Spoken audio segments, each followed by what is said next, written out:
ఈ మధ్య మా అక్కేదో ఆణిముత్యం మాట్లాడినట్టుంది, ఒకసారి మీరు కూడా వినండి. ఇంతకీ ఏమనిందన్నా? అదే కదరా నేను చెప్పేది, కాస్త ముందు ఇన్రా, ఫస్ట్ విను. 6th సెంచరీ బీసీఈకి ముందు రాసిన ప్రవక్తలు ఎవ్వరూ కూడా మోషేని అసలు ప్రస్తావించలేదు. వీళ్ళలో ఆమోస్ ఉంటాడు, హబాక్కుక్ ఉంటాడు, హోషియా ఉంటాడు, ఏషియా, ఇర్మియా, యోనా, మీకా, నాహూమ్, జెఫన్యా. వీళ్ళెవ్వరూ కూడా మోషే గురించి ప్రస్తావన అసలు తీసుకురానే లేదు. ఎవరు కూడా వీళ్ళ గురించి రాయలేదు. మా అక్కడిని విన్నారు కదా. ఇంత బల్ల బుద్ధి చెప్పిందంటే పరిశీలన గట్టిగానే చేసుండిద్దన్నా. పరిశీలన అరవకరు మా అక్కకు పకోడీ వేయటమే రాదు, పెద్ద పరిశీలన వచ్చిందట. ఎవరికైనా చెప్పి నవ్వుతారు, అసలు కూర్చో నేను చెప్తా. ఏమనిందండి మా అక్క, 6th సెంచరీ బీసీఈ కంటే ముందున్నటువంటి ప్రవక్తలట మోషే గారి గురించి ఎక్కడా కోట్ చేయలేదట. అంటే బిఫోర్ ఎగ్జైల్, చెర కంటే ముందు. సరే ఎవరెవరు ఉన్నారట ఆ ప్రవక్తల్లో? ఆవిడ నోట నుంచి ఆవిడే కొన్ని పేర్లు చెప్పింది. ఏమని చెప్పింది?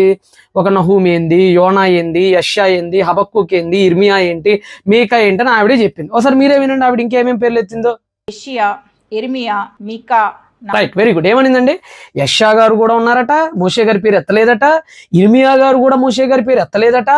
మీకా గారు కూడా యెషయా గారి పేరు ఎత్తలేదట. ఆ లిస్టులో వీళ్ళని కూడా చేర్చి పడేసింది మా అక్క. అక్కాయ్, నువ్వు రాత్రి కారు చీకట్లో ఖురాన్ చదివి తెల్లారి కళ్ళ మీద నీళ్లు కట్టుకుని కరుణాకర్ స్టూడియోకి వచ్చి కూర్చొని ఈ విధంగా మాట్లాడుతున్నావు కదా, నాకు తెలుసు అక్క నీ గురించి. అరే మా అక్కని ఎవరేమైనా అన్నారంటే ఈ తమ్ముడు ఎప్పుడు అడ్డంగా నిలబడతాడు, గుర్తుపెట్టుకుంటారా మీరు, సరేనా? అసలు విషయం నేను ఇప్పుడు చెప్తానేనండి. మా అక్క ఏం లేదులేండి, మా అక్క అప్పుడప్పుడు కవర్ పేజ్ చదవకుండా ముందు బుక్ చదివేసిద్ది. అది మా అక్కకి పెద్ద అలవాటు. అసలు ముందు కవర్ పేజ్ ఏదో తెలియదు, ముందు బుక్ చదివేసిద్ది.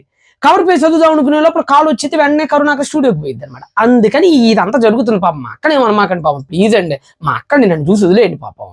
ఇక్కడ విషయం ఏంటంటే, యెషయా గారు ఎత్తలేదా మోషే గారి గురించి? అక్క, ఓ అక్కోయ్, నా ప్రియతమ, నా అక్క, ఎప్పుడైనా చదివావా అక్క నువ్వు యెషయా గ్రంథం? చదువు అక్క, జాగ్రత్త చదువు. యెషయా గ్రంథం 63వ అధ్యాయం 12వ వచనంలో ఏముందో ఒకసారి చూడు. ఇదిగోండి యెషయా గ్రంథం 63వ అధ్యాయం 12వ వచనం. తమలో తన పరిశుద్ధాత్మను ఉంచిన వాడేడి, మోషే కుడి చేతి వైపున మహిమగల తన బాహుమును పోనిచ్చిన వాడేడి? మోషే ఏక ఒక్కసారి కూడా వాళ్ళ పుస్తకాల్లో రాయలేదని సొద్ద పొస మాటలు మాట్లాడేవు కదక్క. ఏషియా, ఇర్మియా, మీకా వీళ్ళెవ్వరూ కూడా మోషే గురించి ప్రస్తావన అసలు తీసుకురానే లేదు. ఎవరు కూడా వీళ్ళ గురించి రాయలేదు. మరి ఇంత క్లియర్ గా మోషే పేరు ఉంది కదా అక్క, యెషయా 63:12లో. అబ్బా సారీ, నువ్వు ఖురాన్ కదా చదివింది, సారీ అక్క. నెక్స్ట్ మీకా గారి పేరు కూడా ఎత్తింది కదా. మీకా గ్రంథం 6వ అధ్యాయం 4వ వచనం.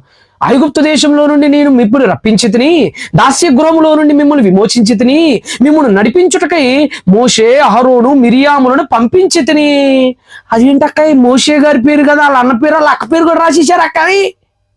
అక్క నువ్వు చదివింది మీకా కాదా? కొంపతీసి ఏం చదివేవి అక్కాయి నువ్వు? గురు గ్రంథ్ సాహిబ్ ఏమైనా చదివేసి వచ్చావా అక్కాయి రాత్రిపూట?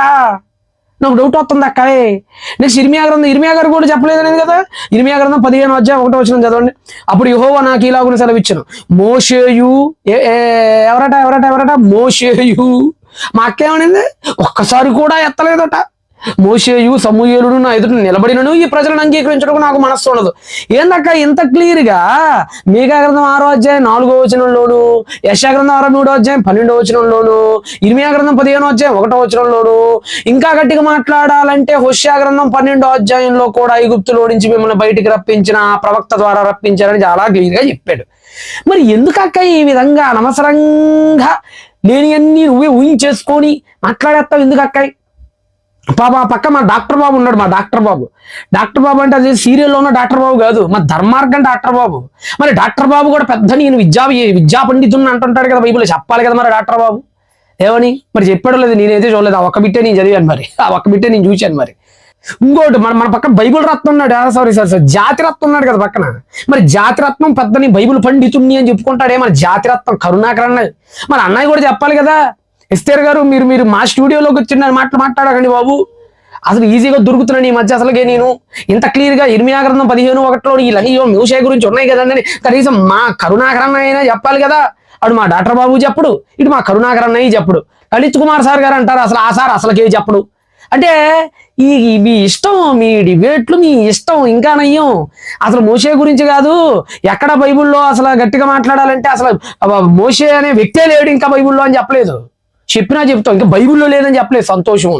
కాబట్టి అక్క ఇదానికి పుస్తకం చదివేటప్పుడు ఫస్ట్ కవర్ పేజ్ చదువుకొని ఆ తర్వాత పుస్తకం చదువు అక్కాయ్. లేదనుకోండి ఇదిగో నా బోటోడి చేత శివాట్లు తినాల్సి వచ్చింది అక్కాయ్. సరేనా అక్క? ఉంటున్నాను అక్కాయ్, బాయ్.